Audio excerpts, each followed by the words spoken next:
Arizona police have made an arrest in a story that grabbed international headlines. A woman in an incapacitated state gave birth at a healthcare facility in Phoenix last month. Now, police immediately treated it as a sexual assault, and now they have a suspect, and he has a connection to that facility. Megan Roberts joins us now with the details. So, Megan, at this stage, what can you tell us?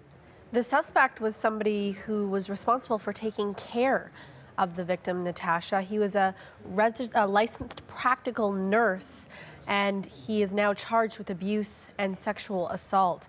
We have this footage of this man in court. His name is Nathan Sutherland. You can see him making his first court appearance there. That happened just today. In fact, as we were getting details from police, they were saying he was being booked.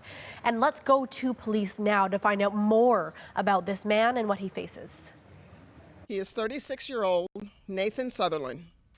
Sutherland is a licensed practical nurse who was responsible for providing care to the victim during this time the sexual assault occurred.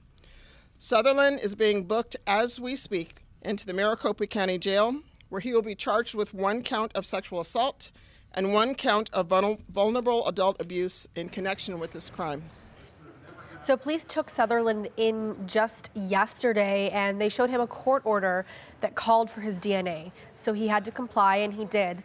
And when they compared that DNA with the baby that was born from the victim, they found a match. And that's how they came to arrive at him as a suspect and then made the arrest and those charges. They say that Sutherland did not give an interview to police. Now, just after that arrest happened, Hacienda Healthcare, which is the facility that the woman was being cared for at, released its own statement saying that Sutherland was fired, which meant that he was an employee of Hacienda up until they found out about his arrest.